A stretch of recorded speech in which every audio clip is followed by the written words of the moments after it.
चलो हम लोग स्टार्ट कर रहे हैं आज S Y B com sem 3 का मैनेजमेंट अकाउंटिंग का नया topic which is working capital. देखो वर्किंग कैपिटल ये तो तुमने वर्टिकल एनालिसिस के टाइम पे भी देखा था, एसेट्स में आता था current assets minus current liabilities. तो working capital is nothing but difference between the value of current assets and current. Company के पास जितने भी सोर्सेज से फंड्स आते हैं दो जगह पे इन्वेस्ट किया जाता है, एक फिक्स कैपिटल में और एक वर्किंग कैपिटल में। तो ये working capital day to day transactions में आने वाला पैसा होता है। ये किस तरह से कैलकुलेट करते हैं वो हम देखेंगे। मैंने अभी अभी तुम्हें बताया वर्किंग कैपिटल कैसे मिलता है, current assets minus current liability. तो देखो हमारा फॉर्मेट देखो, हम भी वही करने वाले हैं। करंट एसेट्स तो यहाँ पे टोटल आ गया उसका, करंट लायबिलिटीज तो यहाँ पे टोटल आ गया, करंट एसेट में से करंट लायबिलिटी माइनस करेंगे। यूजुअली नॉर्मली क्या क्या आइटम्स आते हैं करंट एसेट में? एक आता है स्टॉक, दूसरा डेटर, तीसरा कैश। प्रीपेड आ सकता है, डिपेंड करता है क्वेश्चन टू क्वेश्चन। स्टॉक हमारे 3 टाइप के होते हैं। हमने रॉ मटेरियल मंगाया, उसका स्टॉक पड़ा है। काम चल रहा है तो वर्क इन प्रोग्रेस का स्टॉक, और जो गुड्स तैयार होके हमारे वेयर हाउस में पड़ा है वो है हमारा फिनिश गुड्स का स्टॉक। अब देखो ये मैं तुम्हें अभी सॉर्टिंग कर देता हूँ work in progress. Work in progress का मतलब होता है काम चल रहा है। मान लो हमने यहाँ पे फ्रंट डोर बनाने के लिए किसी को ऑर्डर दिया, तुमको ऑर्डर दिया, मान लो तुम बना रहे हो। तुमने मुझे कहा सर मैं 30,000 रुपये लूँगा ये डोर बनाने का। मैं बोला ठीक है। बोला क्या क्या सामान चाहिए बताओ। तो ये बोलता है मुझे वो कांच ला के दो, मुझे वो सब प्लाई वो सब ला के दो। मैं बोला ठीक है। तो मटेरियल तो पूरा आ गया 100% शुरुआत में ही। 2 दिन का काम है, 30,000 रुपये लेने वाला है मुझसे। पहला दिन हो गया, शाम को बोलता है सर मुझे पैसे दो। तुम मुझे सोच समझ के बताओ, टोटल हमारा 30,000 बन रहा है, डील हुआ है, 2 दिन का काम है, आज पहला दिन है, काम कंप्लीट किया, ये मुझसे पैसे मांग रहा है, मैं कितने दूंगा? क्या मैंने तुम्हें एक बार भी बोला था 50% लेने? ये तो लॉजिक कॉमन सेंस की बात है। तो याद रखना वर्क इन प्रोग्रेस में मटेरियल हमेशा 100% और लेबर और ओवरहेड्स बाय डिफॉल्ट हर सब में कितना परसेंट लोगे? 50%। क्वेश्चन बोले या ना बोले आप बाय डिफॉल्ट लेबर ओवरहेड्स 50%। लेकिन अगर क्वेश्चन में बोला 40% तो ले लेना 40, नहीं तो आप कितना परसेंट लोगे? हम ये मान के चलेंगे कि हमारा काम evenly throughout the year चल रहा है, इस वजह से हमने 50% कंसिडर किया। कोई दिक्कत? तीसरा स्टॉक हमारा फिनिश गुड्स है। अब ये होता क्या है, कैसे ढूंढते हैं? हमें ढूंढना है क्या? हर एक का अमाउंट, बराबर। मतलब रॉ मटेरियल मैंने खरीदा, अगर हम लोग ये बना रहे किधर के मार्कर बना रहे हैं, तो मार्कर बनाने के लिए हमें क्या चाहिए? प्लास्टिक। मैंने एक ट्रक भर के प्लास्टिक मंगा लिया, तो रॉ मटेरियल में मेरा पैसा ब्लॉक हो गया। कितना वो पता करना। काम चल रहा है, वो प्लास्टिक इंक ये वो प्लास्टिक को पिघला के शेप दे रहे हैं, आधा अधूरा काम बना है। अब वो ना रॉ मटेरियल रहा ना फिनिश गुड्स रहा, उसमें कितना पैसा ब्लॉक है? जो प्रोडक्ट बन के रेडी है अभी बिका नहीं है, 1-2 महीने में बिकेगा, तो 1-2 महीने के लिए मेरा पैसा ब्लॉक है। तो फिनिश गुड्स में कितना पैसा ब्लॉक है? डेटर्स वो होते हैं जिन्हें हमने उधार में सामान बेचा है, तो वो उधार का पैसा कितने टाइम बाद आने वाला है, तो उसमें पैसा मेरा ब्लॉक है। और कैश मेरे पास कितना पड़ा हुआ है, तो इन सबको टोटल करेंगे तो हमें मिल जाएगा करंट एसेट्स का टोटल। क्रेडिटर्स वो होते हैं जिन्होंने हमें रॉ मटेरियल जो ट्रक भर के मंगाया था वो रॉ मटेरियल उधार में देते हैं, तो कितना टाइम का उधार मिला हमें, हम कितना टाइम आउटस्टैंडिंग रख के पैसा पे करते हैं लेबर और ओवरहेड्स का, बस खत्म। हमें सॉल्व करते वक्त क्या ध्यान देना है? रेट क्वेश्चन में दिया होगा, यूनिट क्वेश्चन में दिया होगा, पीरियड क्वेश्चन में दिया होगा, मल्टीप्लाई करो मिल जाएगा आपको अमाउंट। डन? स्ट्रक्चर समझा? स्ट्रक्चर इसी तरह से बनाना, 2-3 लाइन छोड़ देना करंट एसेट से पहले, टोटल करने से पहले। इसी तरह से लायबिलिटी का टोटल बनाना 1-2 लाइन छोड़ देना। अच्छा, यहाँ पे एक आध आइटम और आ सकता है, जैसे बैंक ओवरड्राफ्ट, ये भी तो लायबिलिटी होती है ना, समझा ये। और एक आपको कॉस्ट स्ट्रक्चर बनाना होगा हर बार, हर सम में। अगर बना के दिया तो अच्छी बात है, नहीं दिया तो हम बनाएंगे। रॉ मटेरियल, लेबर, ओवरहेड्स, तीनों को टोटल करेंगे तो क्या मिलेगा? Total cost. हमारा प्रॉफिट जोड़ देंगे तो हमें क्या मिल जाएगा? सेल। शुरू करते हैं, फिर मैं तुम्हें बताऊंगा 2 चीज़ों के बारे में, एक डेटर्स को कौन से रेट पे वैल्यू करना है और एक फिनिश गुड्स को कौन से रेट पे वैल्यू करना है। सम चलेंगे तब समझाऊंगा, ठीक है। तो चलो सम लेते हैं तो आपको ऑटोमेटिकली पूरा समझ जाएगा। तो ये आते हैं हम सॉल्यूशन 1 पे। हमारा क्वेश्चन नंबर 1 कह रहा है, you are required to prepare a statement showing the estimate of working capital required to finance the level of activity of 18,000 units per year. Units दे दिया, done. From the following information obtained from the books of Bajaj Auto Limited, raw material का rate दे दिया है, labour का rate दे दिया है, overheads का rate दे दिया है, तीनों को ऐड किया तो आपको टोटल कॉस्ट मिला 24। 6 रुपए का प्रॉफिट है तो आपका सेल है 30 रुपीज। हमारा सबसे पहला काम है ये पीरियड को फिल करना। ये कहते हैं पहला एडजस्टमेंट, रॉ मटेरियल जो हमारे स्टॉक में पड़ा है ऑन एन एवरेज 2 महीने तक पड़ा रहता है। मैंने जो प्लास्टिक ट्रक भर के मंगाया उसको फिनिश गुड्स कन्वर्ट करने में 2 महीने का टाइम लगता है, तो मतलब मेरा 2 महीने के लिए पैसा ब्लॉक है। आगे, मटेरियल इन प्रोसेस मतलब वर्क इन प्रोग्रेस। प्रोसेस में कितना टाइम चलता है? हाफ अ मंथ, 15 दिन लिखो या हाफ मंथ लिखो। तो प्रोसेस में तो तीनों आइटम है ना, मटेरियल, लेबर, ओवरहेड्स, तो तीनों के लिए एक ही बार बोला रहेगा इंफॉर्मेशन। उसके बाद बोलते हैं फिनिश गुड्स रेडी होके पड़ा है in stock on an average of 2 month, तो हम गुड्स तैयार करके रख दिए हैं, 2 महीने तक पड़ा रहता है, मेरा 2 महीने के लिए पैसा ब्लॉक्ड है।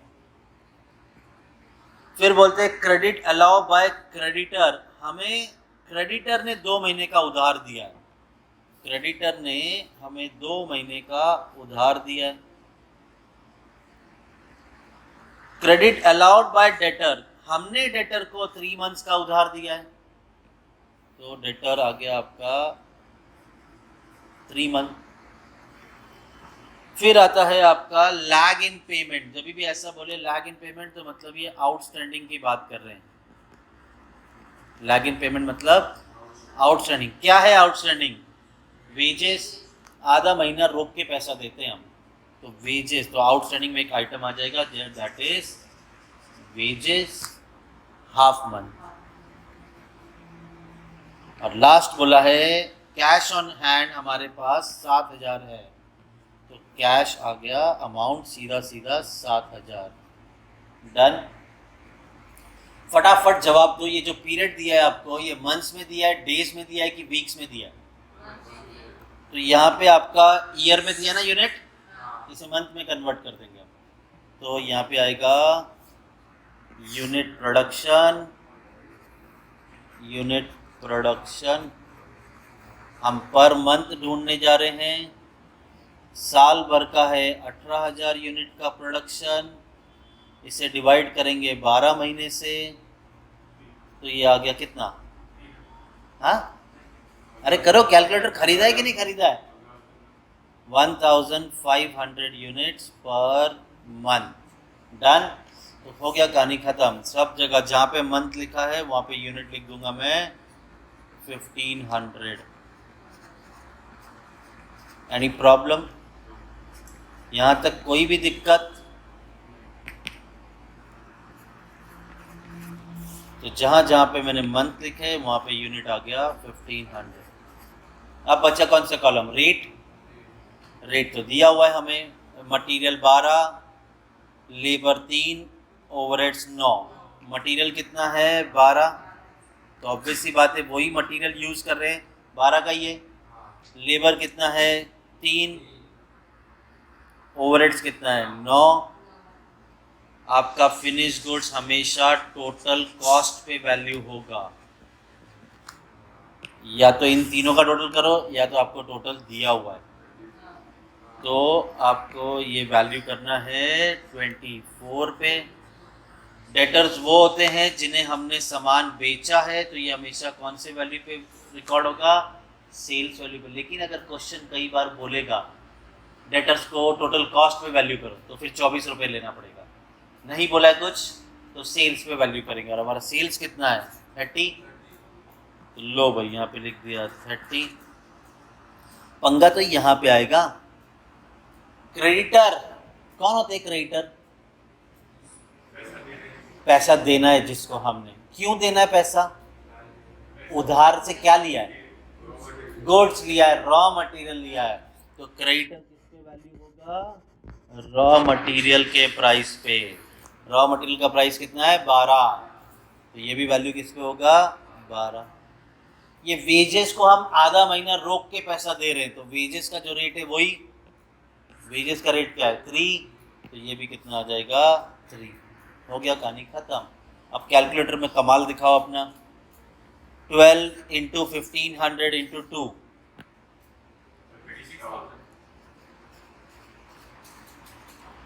12 इंटू 1500 इंटू 0.5, हाफ मतलब 0.5, 9000। अब जरा ध्यान से कैलकुलेट करना, यहाँ गड़बड़ होती है अक्सर। 3 इंटू 1500 इंटू 0.5, जो भी आएगा उसका 50%। मुझे डाउट लग रहा है। 3 इंटू 1500 इंटू 0.5 इंटू 50%, 1125। तुमने 11250 बोला, 1125। इसी तरह से ओवरहेड्स 9 इंटू 1500, उसका 0.5, उसका 50%। करो कैलकुलेट। 9 इंटू 1500 इंटू 0.5, उसका 50%, तो ये आ गया 3375। चलो डेटर 24 इंटू 1500 इंटू 2, 72,000। चलो डेटर्स 30 इंटू 1500 इंटू 3, डन। चलो अपना कैलकुलेशन का टैलेंट दिखाओ, ये ऐड करो पूरा। 36,000 plus 9,000 plus 1125 plus 3375 plus 72,000 plus 1,35,000 plus 7,000, तो ये आ गया आपका 2,63,500। चलो यहाँ पर भी 12 into 1500 into 2,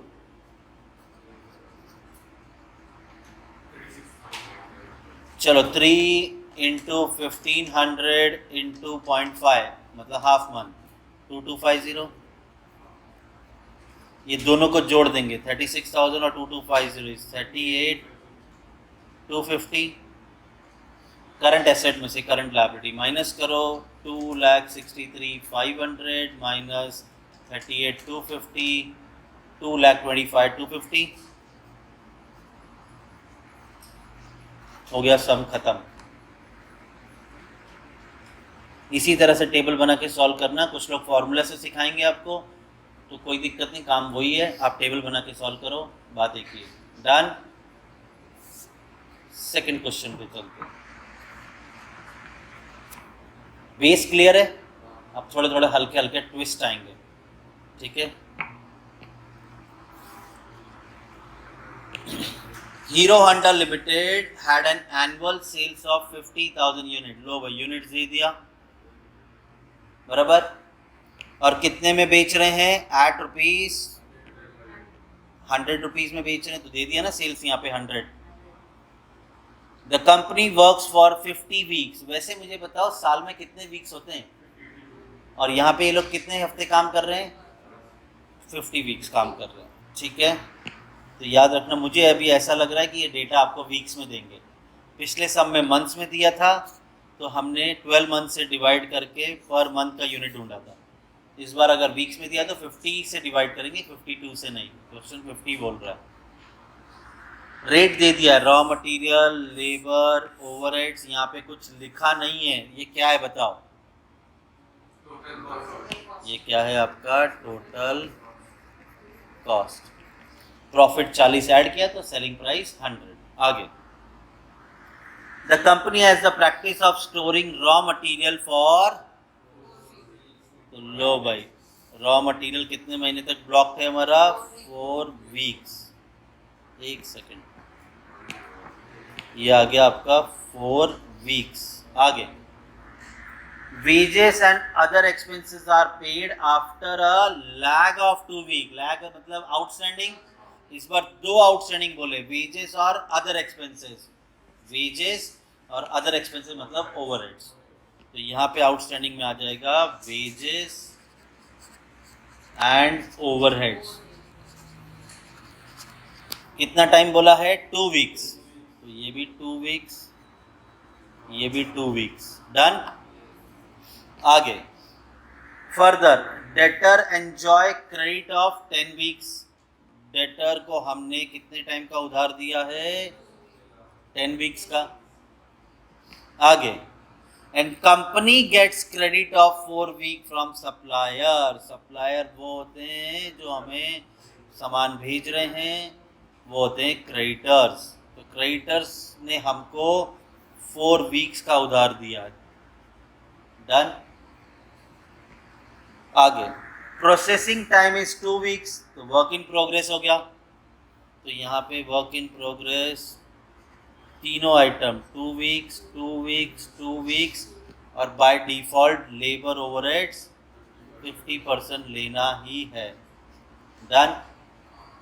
further, finish goods inventory is maintain for 4 weeks. तो फिनिश गुड्स आ गया आपका 4 वीक। आगे, from the above information prepare working capital estimate allowing 15% for contingency. कुछ तो नया आया,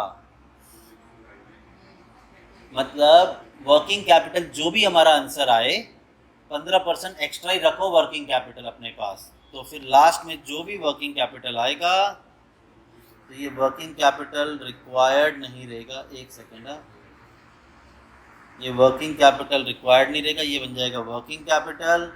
15% जोड़ने के बाद जो आएगा that will be your working capital required. हम यहाँ पे ऐड करते हैं 15% कंटिजेंसी। डन हो गया, सम खत्म। आपने टेन्योर लिख दिया, तो आप यूनिट प्रोडक्शन को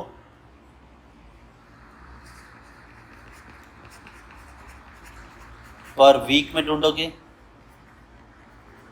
साल भर के यूनिट्स कितने थे आपके? 50,000, और वीक्स 52 की जगह कितने लेंगे? 50। तो 50,000 पर एनम है, डिवाइड बाय 50 वीक्स। तो पर वीक का यूनिट कितना आया? 1000 पर वीक। तो ये जितना भी आपने टेन्योर लिखा है वहाँ पे यूनिट्स आ जाएगा 1000।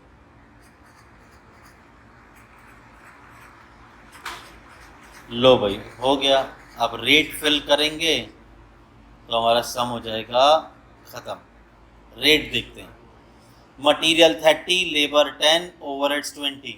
Material 30, labour 10, overheads 20। तो ये मटेरियल भी सेम रहेगा। फिनिश गुड्स को किस पे वैल्यू करेंगे?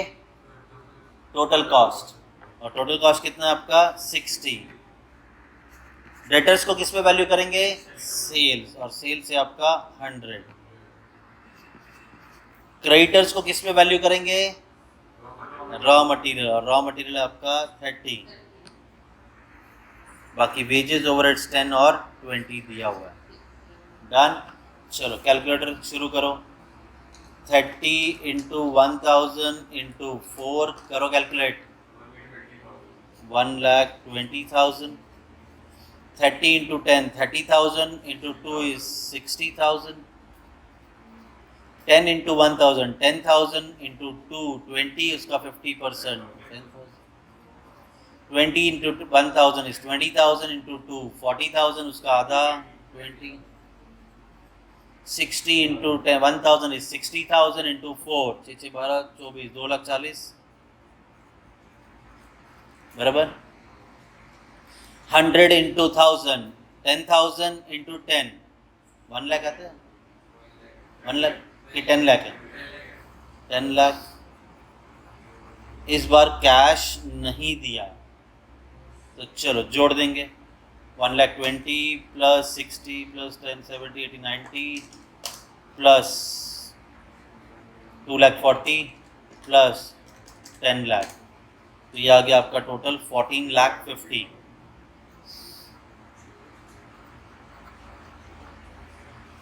चलो ये टोटल करेंगे. 30 आ गया 1,20,000.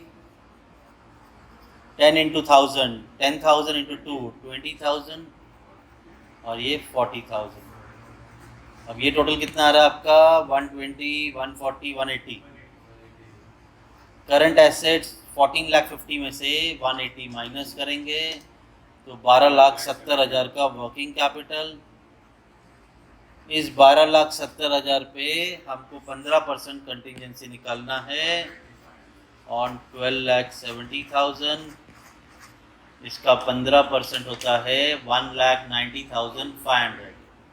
तो 1,90,500. वैसे हमें 12,70,000 का वर्किंग कैपिटल चाहिए था, 1,90,500 और हम लोग सेफ्टी के लिए रख रहे हैं. तो कितना आया वर्किंग कैपिटल 14,60,000. डन. चलो ये भी हो गया. सॉल्यूशन 3 पे चलते हैं. Solution 3. The Board of Directors of Honda Limited request you to prepare a statement showing the requirement of working capital for the forecasted level of activity of 1,56,000 unit. तो लो भाई यूनिट दे दिया आपको. Ensuring 52 weeks. साल में कितने weeks है 52. मैं आगे सम बढ़ने से पहले कुछ 2-3 चीज़ें पूछ लेता हूँ. एक महीने में कितने वीक्स होते हैं 4. 2 महीने में 1.5 महीने में 6. आधे महीने में 2 वीक्स. तो मैं भी मंथ को जब मैं वीक में कन्वर्ट कर बोल रहा हूँ तो तुम बड़ी आसानी से कर रहे हो. अब मैं वीक्स को मंथ में कन्वर्ट करने बोलता हूँ. 2 weeks half month, 4 weeks 1 month, 8 weeks 6 weeks 1.5 week. थोड़ा दिमाग चल रहा है ना. ऐसे ही पूछेंगे ये लोग. तो याद रखो जब तुम्हें पता है ना कि 1.5 वीक को मंथ में कन्वर्ट करने में दिक्कत आ रही है तो सारे मंथ्स को वीक्स में कन्वर्ट कर दो. समझा. चलो देखते हैं क्या करना है इसमें. फिर आपको दे दिया है रॉ मटेरियल का रेट 90, वेजेस 40, ओवरहेड 75. ये क्या है टोटल कॉस्ट. प्रॉफिट जोड़ दिया तो आपको मिल गया selling price. Raw material remaining stock for. तो लो भाई रॉ मटेरियल 4 वीक. आगे मटेरियल रिमेनिंग प्रोसेस कितना बोला है 2 वीक्स. तो ये रॉ मटेरियल 2 वीक्स, ये 2 वीक्स और ये 2 वीक्स और by default labour overhead 50%. Done. आगे बढ़ते हैं. Finish goods remaining stock for 4 weeks. तो लो भाई फिनिश गुड्स 4 वीक.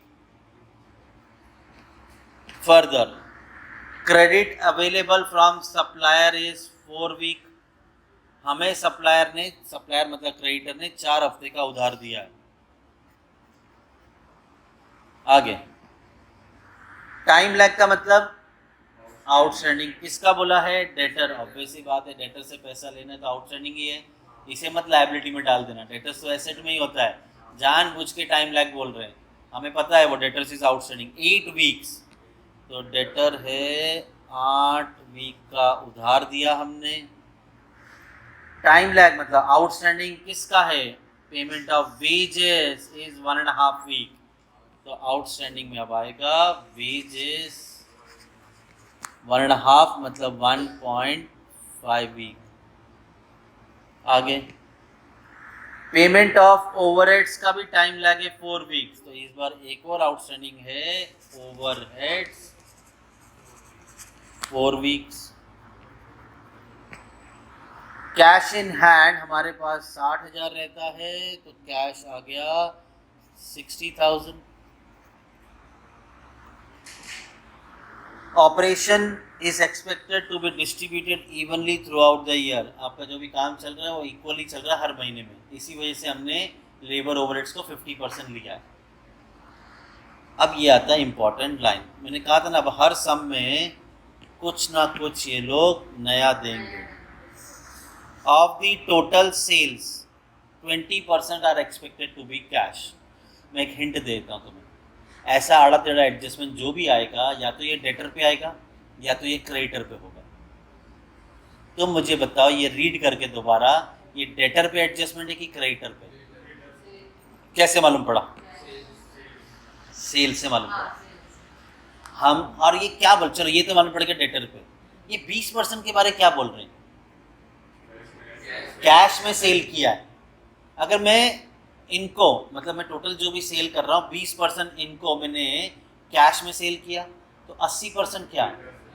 80% क्रेडिट में सेल किया है, और जब मैं क्रेडिट में सेल करूँगा तो क्या बनता है? डेटर। समझ में आया?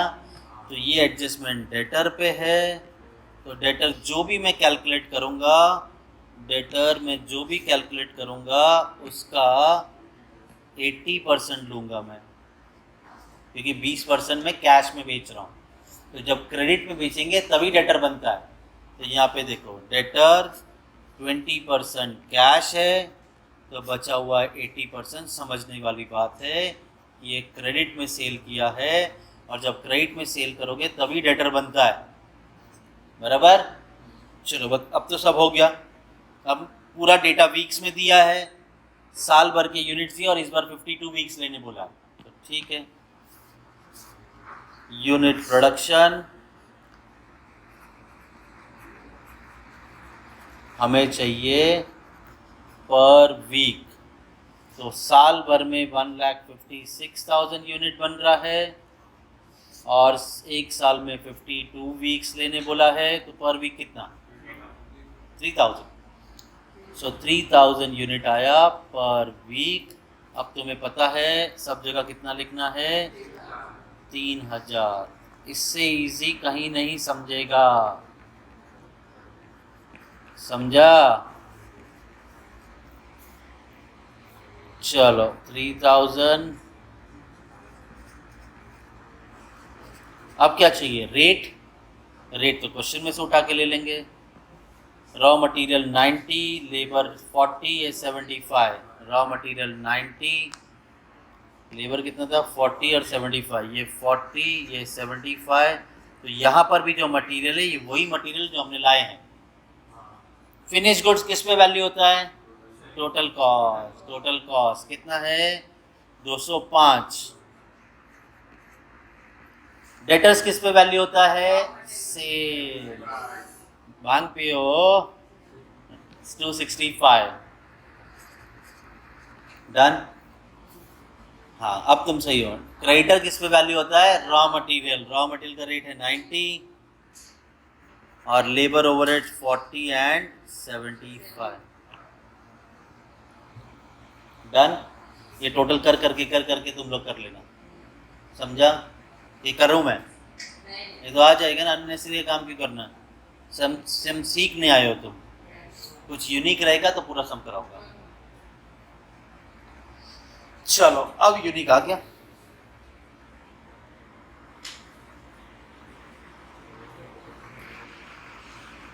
चलो, on the basis of the program formulated to be put into operation with effect from 1st January 22, The management of Lohia Scooters Limited desired to know the quantum of working capital required. तो हमें working capital ढूंढना है to finance the production program. The following percentage which the various element of cost bears to selling price. ये दिए गए percentage आपको निकालने हैं सेलिंग प्राइस पे. डन. इस बार आपको कॉस्ट स्ट्रक्चर बना के नहीं दिया है. Have been extracted from the pro forma cost sheet. Material 50%, labor 20%, overheads 10. Material 50%, labor कितना है 20 और 10, ये 10%. किस पे निकालने बोला है? सेल्स पे. आगे तो मैं एक काम करता हूँ, यहाँ तक तो हमने जितना काम करना था वो कंसिडर कर लिया. अब इसे दोबारा देखने की ज़रूरत नहीं है. डन. तो मैं फटाफट सेलिंग प्राइस ढूंढता हूँ ना. एडजस्टमेंट नंबर 1 2 3 4 5 6 7 कहाँ दिया है सेल्स के बारे में? नंबर सेलिंग प्राइस कितना है? तो लो हो गया हमारा सॉल्व. सेलिंग प्राइस 9 रुपये, 9 का 50% 4.5, 9 रुपये का 20% 1.8, 9 रुपये का 10% 0.9. ये टोटल करेंगे तो 7.2. इन दोनों का डिफरेंस ना भी निकाले तो ठीक है. प्रॉफिट कहाँ चाहिए हमको? हमको तो प्रॉफिट चाहिए ही नहीं. चलो रेट मिल गया. अब आगे बढ़ते हैं. अब एक एक करके पढ़ेंगे और सिर्फ डेटा फिल कर देंगे पीरियड का. लेकिन उससे पहले बोला है प्रोडक्शन इन 2021 है ये एक्चुअली में. ठीक है. Production in 2021 was 1 lakh unit and it is proposed to maintain the same during the year 2022. हमें 2022 का वर्किंग कैपिटल बनाना है. यूनिट ये लोग पिछले साल का दे रहे हैं, बोलते हैं इतने यूनिट अभी भी कंसिडर कर लो. तो ठीक है, तो यूनिट मिल गया हमें. आगे adjustment number 1, raw material are expected to remain in store for an average period of 1 month. आगे मत पढ़ो. Before issue to production. Production में भेजने से पहले हमारे पास रॉ मटेरियल पड़ा रहता है कितने टाइम के लिए? 1 मंथ. तो ये आ गया. अरे किधर चले गए? इधर बनाया क्या हमने? ठीक है, समझ गया ना. अपने मेरे को टाइम ही क्या लगेगा. ये लो अपना सिस्टम ही भारी है. अरे गलत हो गया. छोड़ दे यहाँ बहुत मगज मारी. चलो सॉल्यूशन क्या है हमारा? 4. ठीक है. अब raw material remain in stock for the period of 1 month. आगे finish good stay in warehouse for 2 month. बेचने से पहले आगे यही लिखा है. तो फिनिश गुड्स बोला है 2 month. Material in process 1 month. तो लो भाई वर्क इन प्रोसेस में 3 आइटम है. 1 मंथ 1 मंथ 1 मंथ और बाय डिफॉल्ट ये दोनों 50%. क्वेश्चन बोले ना बोले. आगे credit allowed by supplier from the rate of delivery is 1 month. तो भाई सप्लायर क्रेडिटर होता है, वो हमें 1 मंथ का उधार दे रहा है. आगे debtors are allowed 2 months credit. जिस दिन से हमने सेल किया उस दिन से हम उन्हें 2 महीने का क्रेडिट दे रहे हैं. Debtors 2 month. सेलिंग प्राइस तो ले लिया हमने. Sales production follow consistent pattern same. ठीक है, हो गया, कहानी खत्म. अब यहाँ पे देखो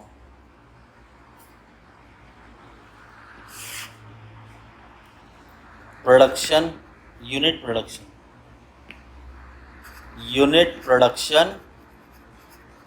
अब हमें चाहिए पर मंथ. बराबर बोलते हैं साल में जितने यूनिट है पिछले साल वही मेंटेन करो. और हमें डेटा पूरा मंथ्स में दिया है तो 12 मंथ से डिवाइड करो. जरा डिवाइड करके बताओ ना कितना आ रहा है.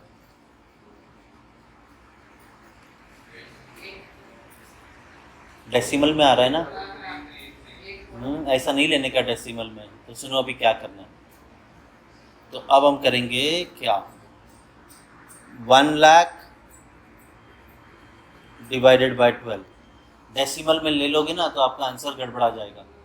इस वजह से हम यही डेटा हर जगह लिख देंगे।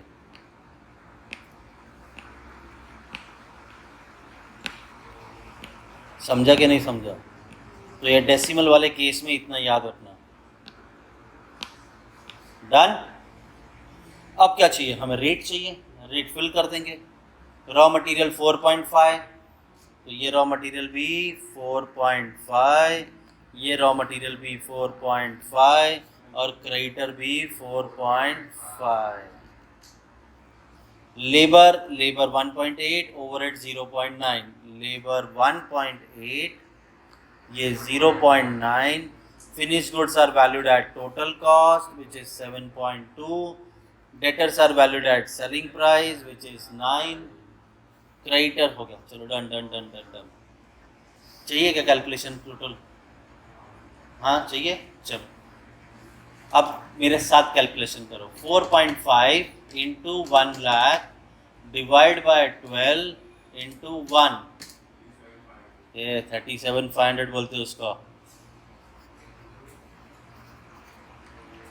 ये भी मेरे हिसाब से यही आएगा 37,500।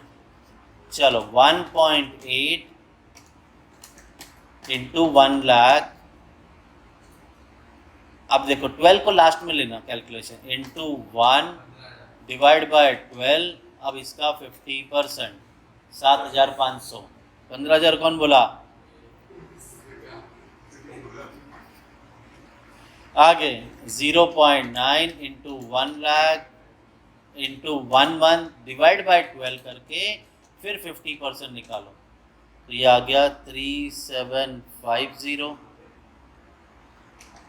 7.2 इंटू 1,00,000 इंटू 2 फिर डिवाइड बाय 12 करना, तो ये आ गया 1,20,000।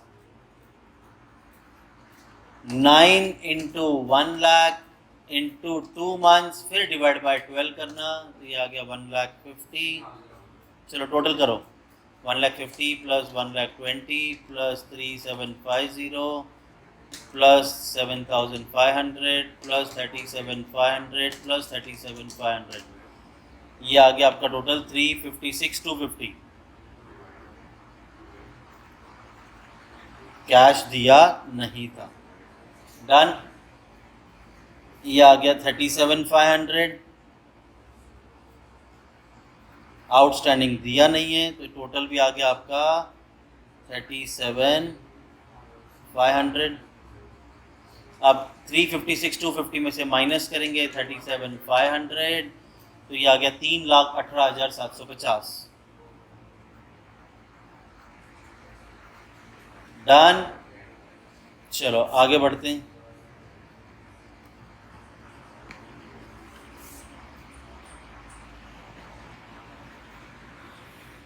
अब मैं तुम्हारा वो जो मैं बता रहा था ना, मंथ्स को वीक्स में, वीक्स को मंथ्स में, पहले वो डिस्कस करते हैं फिर हम पढ़ेंगे।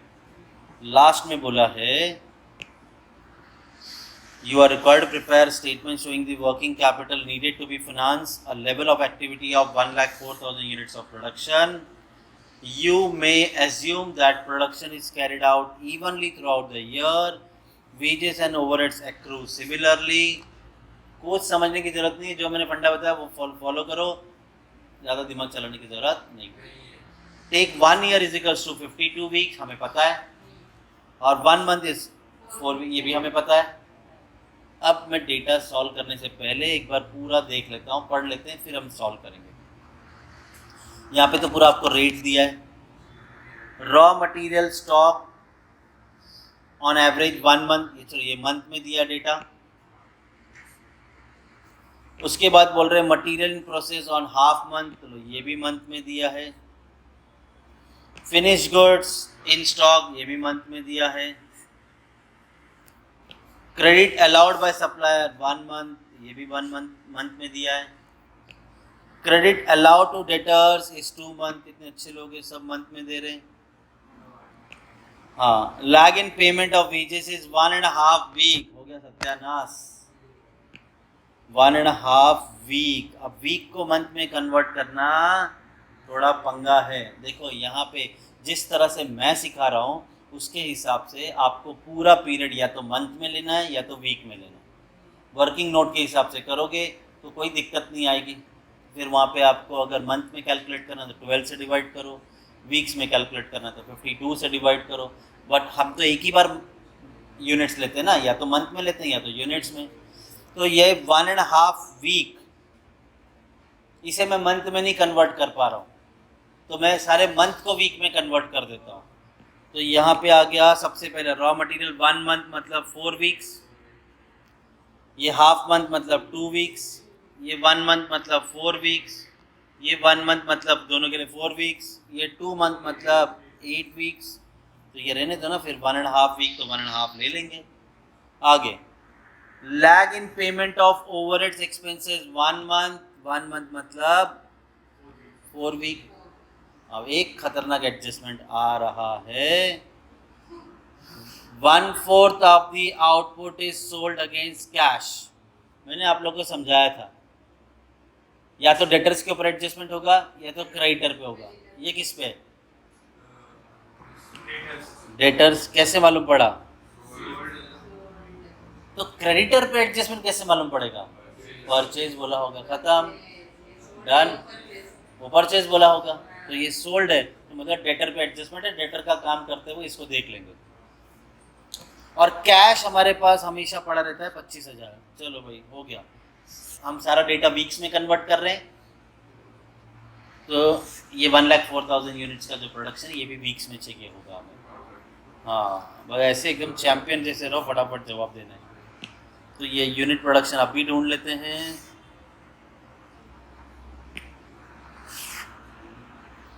यूनिट प्रोडक्शन पर वीक चाहिए। ये वर्किंग नोट नहीं भी बनाओगे तो चलेगा, ये तो तुम कैलकुलेटर में करके भी करेंगे। तुम्हारे लिए बता रहा हूँ मैं सिर्फ। 1,04,000 यूनिट है पर एनम और हमें वीक्स के हिसाब से चाहिए 52 वीक्स। कितना आया? पर वीक। डन। अब पीरियड लिखेंगे और यूनिट लिखेंगे और हम लोग रेट लिख देंगे। हो गया, कहानी खत्म। सबसे पहला रॉ मटेरियल 1 मंथ मतलब 4 वीक, तो रॉ मटेरियल आ गया आपका 4 week. Material in process half month मतलब 2 वीक, तो प्रोसेस में तीनों आइटम वीक्स में 2 वीक्स और बाय डिफॉल्ट ये लेना ही है। आगे फिनिश गुड्स 1 मंथ मतलब 4 वीक्स। उसके बाद सप्लायर ने हमें 1 मंथ मतलब 4 वीक, सप्लायर मतलब क्रेडिटर 4 वीक। उसके बाद डेटर 2 मंथ मतलब 8 वीक्स, तो डेटर आ गया यहाँ पे 8 वीक्स। तो मैं थोड़ा सा इसे इस तरफ लिखता हूँ क्योंकि इस पे एडजस्टमेंट है।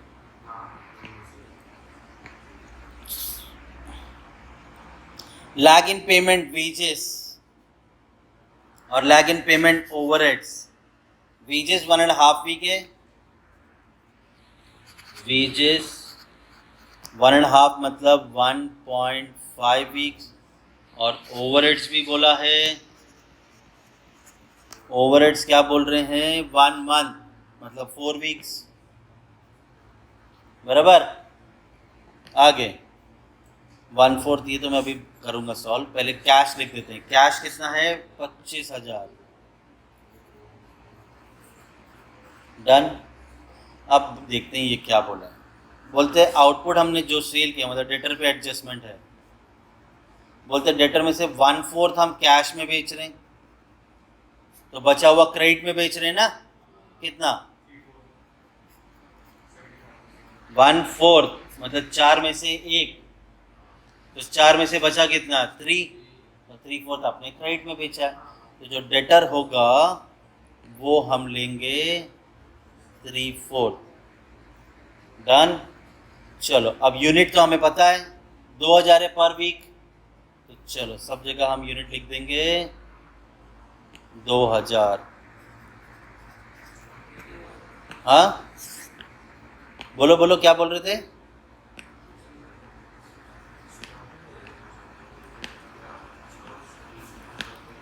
आपस में बोलोगे, मुझे क्या समझेगा?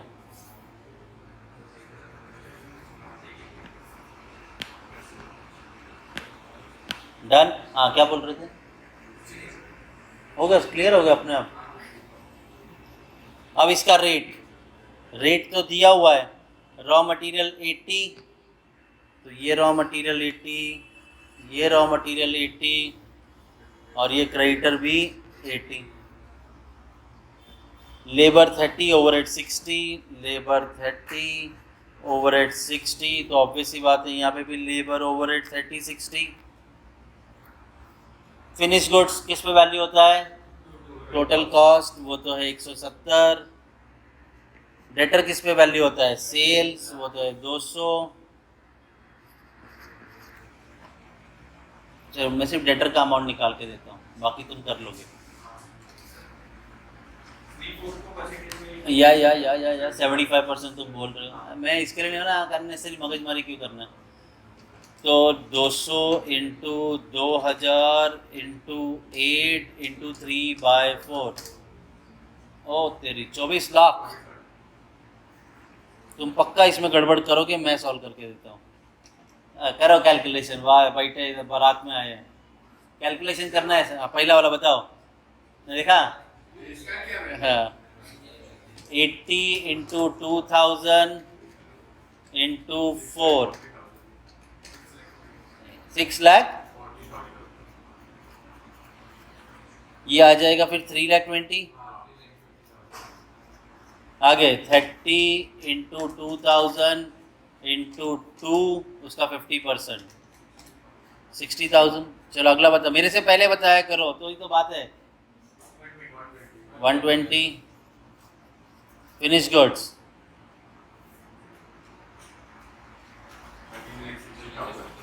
13,60,000। चलो ओवरऑल टोटल, ओवरऑल टोटल देखते मेरे से पहले करते हो क्या? 1 6 40, 3 20, 60, 1 20, 13 60, 24 लाख, 24 लाख। मेरे से पहले आ गए दोनों। 25,000, 49,25,000। चलो ये मैं बता देता हूँ 6,40,000। बाकी इजी वाला तुम करो। 30 इंटू 2000 इंटू 1.5, 90,000। 60 into 2000 into 4, 4,80,000। चलो तीनों का टोटल 12,10,000।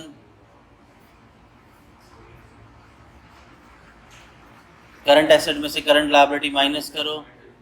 हाँ 15 हो गया, वर्किंग कैपिटल मिल गया। डन। आगे बढ़ते हैं। थक तो नहीं गए ना तुम लोग? बैठे तो हो, क्या थकोगे? हाँ वहाँ बोल रहे हैं। चलो और एक नया चीज कुछ आ गया। अब तुम्हारी किस्मत क्या खुलेगी एग्जाम में, वो तुम जानो, क्या नया चीज डाल के दे देंगे। इनमें से ही कुछ आएगा और क्या। आगे Luna moped limited produce 60,000 unit. लो भाई यूनिट दे दिया हमें। During the year end sales the masterpiece 10 unit. क्या ऐसी कौन सी लूना मैपेड है जो 10 रुपये में मिल रहे हैं? चलो तो 10 रुपये पर यूनिट का सेल्स प्राइस है। Various cost in terms of percentage of selling price. ये परसेंटेज में दिया, क्या करना है फिर याद है? हाँ क्या?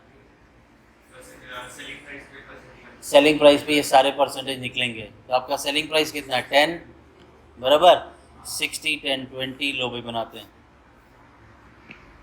60%, 20%, 10%, ये 90% हो गया, ये 10%, ये 100%। सेल्स आपका 10 रुपये है, 10 का 60%, 6 2 1 9। ये निकालने की ज़रूरत ही नहीं। डन। चलो भाई, कॉस्ट स्ट्रक्चर बड़ा फटाफट बन गया। आगे देखते हैं ये कौन सा क्वेश्चन है, 6, सॉल्यूशन 6। आगे बढ़ते हैं।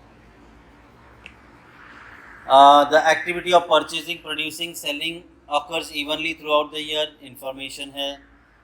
Raw material equivalent to 3 months supply stored in godown. तो रॉ मटेरियल का टेन्योर कितना दे दिया है, 3 महीना। प्रोडक्शन प्रोसेस, प्रोसेस का है 15 days, मतलब हाफ मंथ। तो यहाँ पे half month, half month, half month और बाय डिफॉल्ट 50%। डन। आगे बढ़ते हैं। Finish goods equal to 2 months production. Finish goods 2 month। हाँ, अब आएगा एडजस्टमेंट मज़ेदार, इसका वर्किंग नोट बनाऊंगा। 5th वाले को रोक के करते हैं, 6th पे आते हैं। क्रेडिटर ने हमें दिया 2 महीने का उधार, तो क्रेडिटर 2 months। उसके बाद टाइम लैग मतलब आउटस्टैंडिंग, वेजेस और ओवरहेड्स दोनों बोला है 1 month। तो ये वेजेस, ओवरहेड्स 1 month, बराबर लिख लेना। 1 month, 1 month। लो भाई, एक और क्या बैंड बजने वाली है अभी तुम्हारी। बैंक ओवरड्राफ्ट के बारे में भी बोला है, बराबर। तो आपका एक और आइटम यहाँ पे आ जाएगा, 3rd। अरे ये क्या हो गया, है ना। 3rd आइटम है बैंक ओवरड्राफ्ट। इसके लिए मैंने बोला है एक आध लाइन, 2-3 लाइन छोड़ के ही चलो। उसके बाद बोला है cash balance, cash and bank balance 10,000, लेकिन कंटिंजेंसी के लिए रखना है। तो लास्ट में कंटिंजेंसी रखना है, तो ये आ गया यहाँ पे वर्किंग कैपिटल रिक्वायर्ड, और ये बन जाएगा आपका वर्किंग कैपिटल। तो यहाँ पे ऐड करेंगे कैश फॉर कंटिंजेंसी। कितना बोला है, 10,000। डन। चलो, बैंक का हम लोग लास्ट में एडजस्टमेंट पढ़ेंगे, और अब हम पढ़ते हैं adjustment number 5।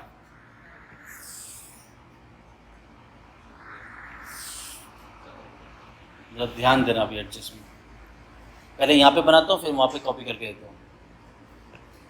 50% of the sales are on credit. पहले यूनिट निकाल देता हूँ। चलो, सारा डेटा मंथ्स में दिया ना। आपके यूनिट्स कितने, 60,000। तो पहले प्रोडक्शन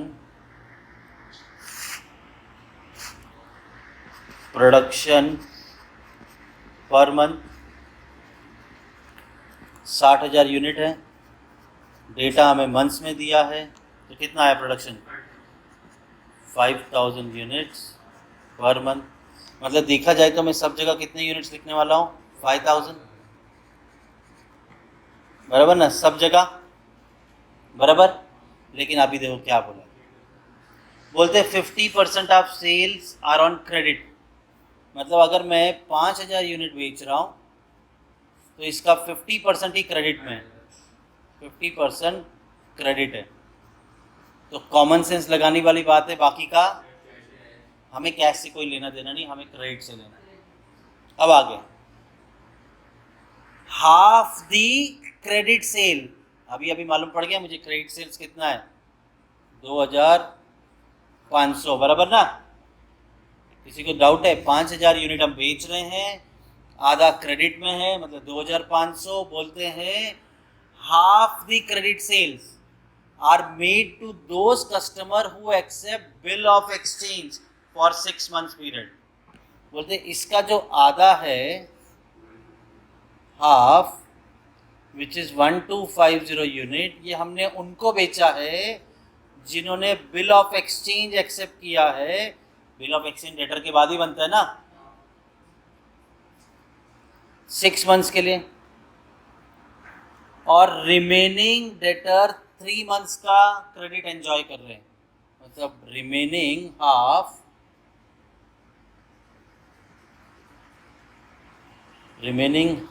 मतलब 1250 यूनिट जो हमारे अदर डेटर है, ये कितने मंथ्स का क्रेडिट एंजॉय कर रहे हैं? 3 मंथ्स। ये तो समझा। अब डेटर लिखते वक्त ध्यान देना क्या करेंगे। डेटर लिखते वक्त पहले मैं इसे नीचे ले लेता हूँ, इसको उड़ा ही देता हूँ, नहीं चाहिए, कैश तो है ही नहीं ना।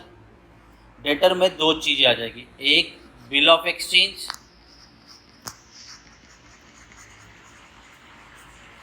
जो कि 1250 यूनिट है, 6 मंथ्स का, आया ना, और बाकी का अदर डेटर्स है 3 मंथ्स का। तो ये आ गया अदर डेटर,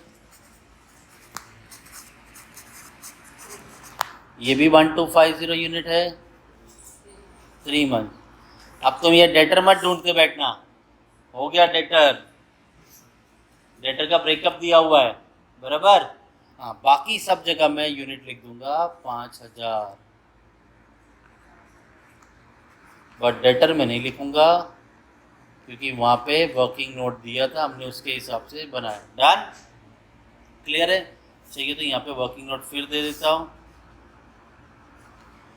डेटर हमारा 5000 यूनिट था, जिसमें से 50% क्रेडिट में दिया है, मतलब 2500। इसके आगे 2 पार्ट हो गए, हाफ हमने बिल ऑफ एक्सचेंज किया है, वो होता है 1250 यूनिट 6 मंथ्स के लिए, और रिमेनिंग हाफ जो है वो अदर डेटर है जो कि है 1250 यूनिट, ये 3 मंथ्स के लिए। समझा? चलो अब क्या चाहिए हमें? रेट। और रेट हमें परसेंटेज निकाला है हमने यहाँ पे बराबर। डेटर है रॉ मटेरियल 6, लेबर 2, ओवरहेड्स 1।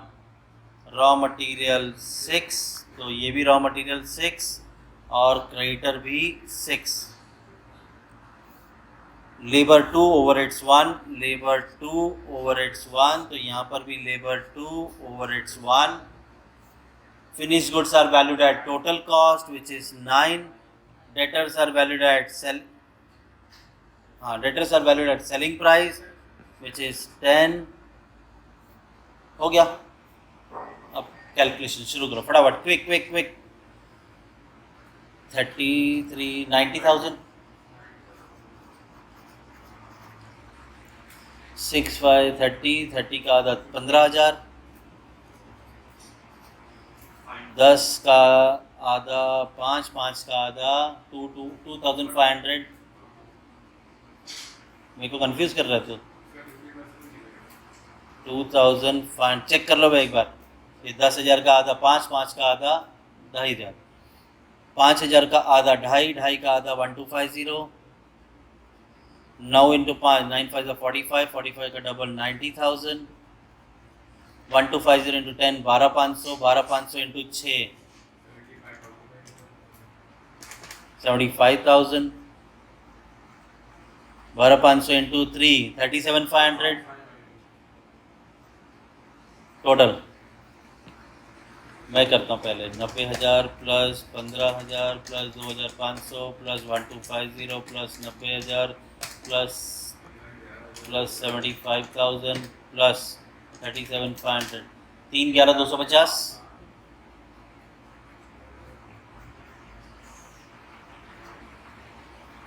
चलो अब ये अलग है, 2 मंथ्स दिया इस बार। हर बार रॉ मटेरियल क्रेडिटर सेम नहीं होगा।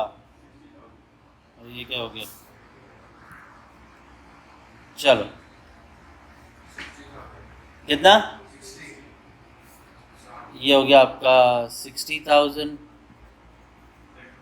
ये 10,000, 5,000 टू 10 10, ये 5,000, 75,000 हो गया टोटल। 3,11,250 में से 75,000 माइनस करो, कितना? 36। इसमें 10,000 ऐड कर दोगे तो डन।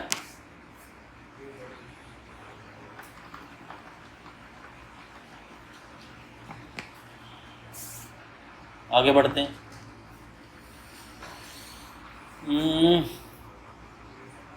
ठीक है,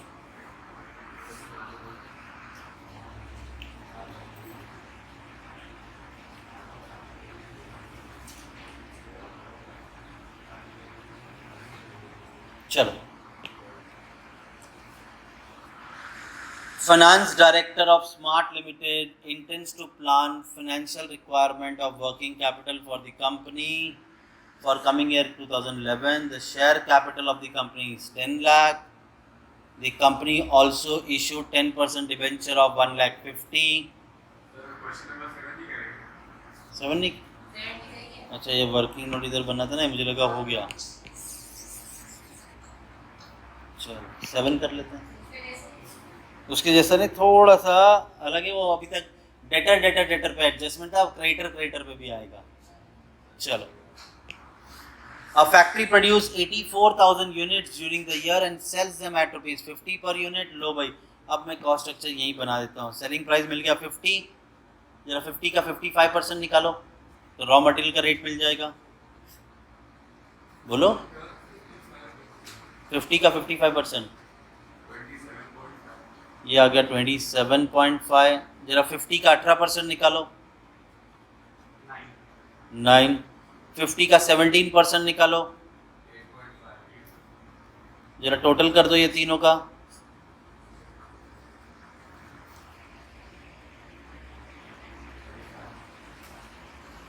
हो गया, कॉस्ट स्ट्रक्चर रेडी। आगे, द एक्टिविटी ऑफ परचेज, ठीक है, फालतू पढ़ना है क्यों है।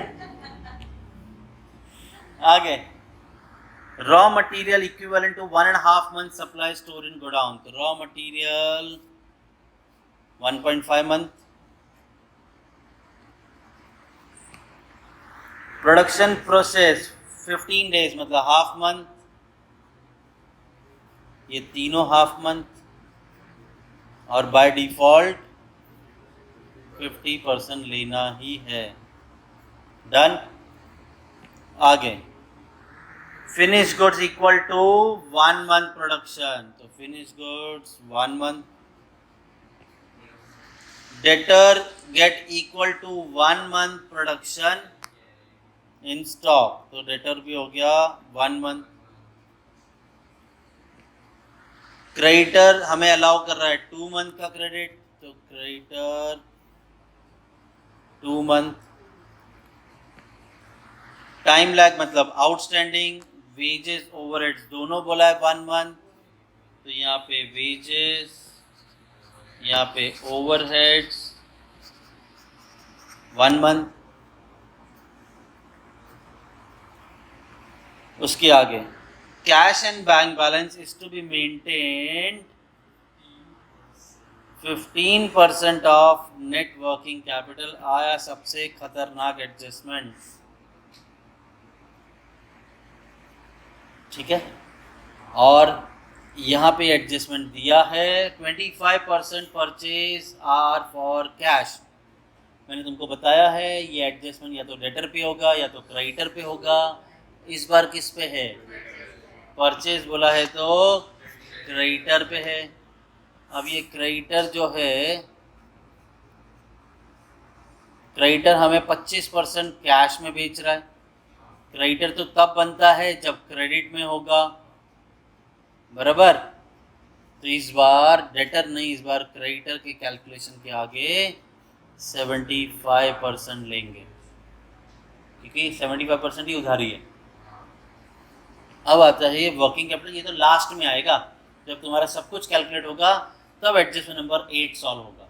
तो चलो, रेट दे दिया है, पीरियड क्या दिया है, ठीक है, 84,000 यूनिट साल भर में है, सारा डेटा मंथ्स में है। तो यूनिट प्रोडक्शन कैलकुलेट करेंगे। प्रोडक्शन जो है पर मंथ चाहिए हमें, कितना यूनिट था साल भर का? 84। 1000 unit per annum divided by 12 months, तो यूनिट होगा 7000। तो मैं सब जगह यूनिट कितना लिख दूंगा, 7000 7000 7000। बस हो गया, ऐसा लिखना, कॉपी पेस्ट। तुम लोग को भी ऐसे ही मिलना चाहिए ना एग्जाम में। अरे ये क्या सीन हो गया, 7500। मैं देख रहा तुम्हारा ध्यान है क्या नहीं, बस कॉपी पेस्ट।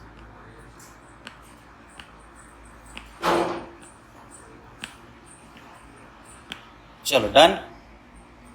अब रेट तो हमने कैलकुलेट किया है। रॉ मटेरियल 27.5, यहाँ पे 27.5, ये रॉ मटेरियल भी 27.5 और क्रेडिटर भी 27.5। फिर आता है ओवरहेड्स 9, नहीं लेबर 9, ओवरहेड्स 8.5, ये 9 ये 8.5, तो ऑब्वियस सी बात है ये भी 9 8.5। Finish goods are valued at total cost which is 45 है ना, और सेल है आपका 50, तो debtors are valued at. Done. आराम से कैलकुलेशन करेंगे और इसमें एक खतरनाक, आज चलो एक ही लास्ट सम करते हैं आज, ठीक है। 27.5 इंटू 7000 इंटू 1.5, 288,750। तो ना ये साथ में टोटल करता जा, मैं ये कैलकुलेशन करता हूँ टोटल करता जा ओवरऑल, ठीक है। तो ये आ गया आपका 27.5 इंटू 7000 इंटू 0.5, अरे रे 27.5। बाकी सब बारात में आए, कोई और कैलकुलेट नहीं कर रहा है। 96,250 बराबर है। चलो 9 इंटू 7000 इंटू 0.5, उसका 50%, 15,750। 8.5 इंटू 7000 इंटू 0.5, उसका 50%, 14,875। 45 into 7000 into 1, 3,15,000। 50 into 7000 into 1, 3,50,000। Overall total किया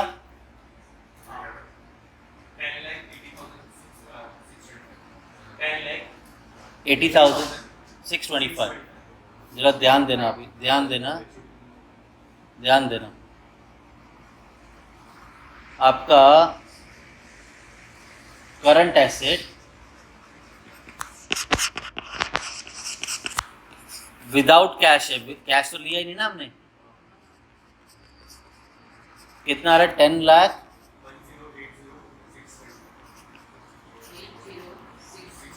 ये डन। ये टोटल में नहीं लिखेंगे क्योंकि कैश है नहीं, और कैश इन्होंने बोला है कैश एंड बैंक बैलेंस निकालना है, इस वजह से मैंने यहाँ पे टोटल नहीं किया, वर्किंग नोट में लिख दिया। अब लायबिलिटी 27.5 इंटू 7000 इंटू 2, उसका 75%, 288,750। 9 इंटू 7000 इंटू 1, 63,000। 8.5 into 7000 into 1, 59। हाँ, इसका टोटल मैं लिख दूंगा, लायबिलिटी में तो कोई टेंशन नहीं है। कितना, 411। डन। तो आ जाओ वर्किंग नोट में, 411,250। This is your current liabilities.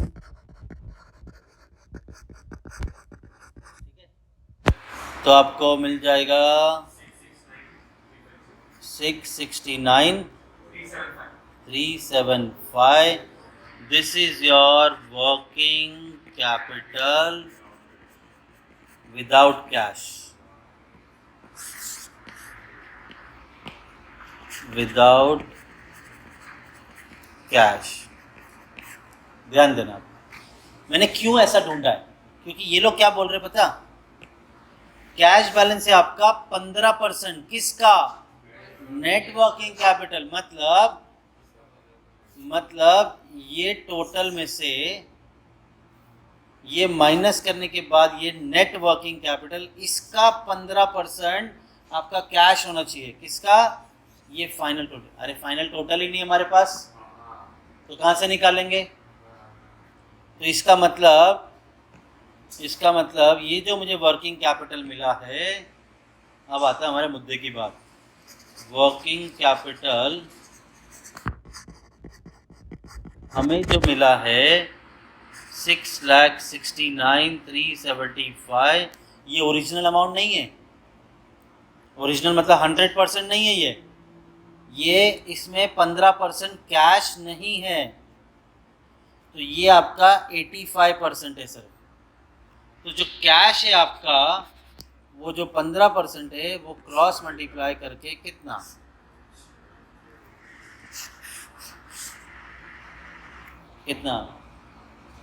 Cross multiply मालूम है ना कैसे करते हैं, 15 इंटू 669,375 डिवाइडेड बाय 85, 1,18,125 बराबर।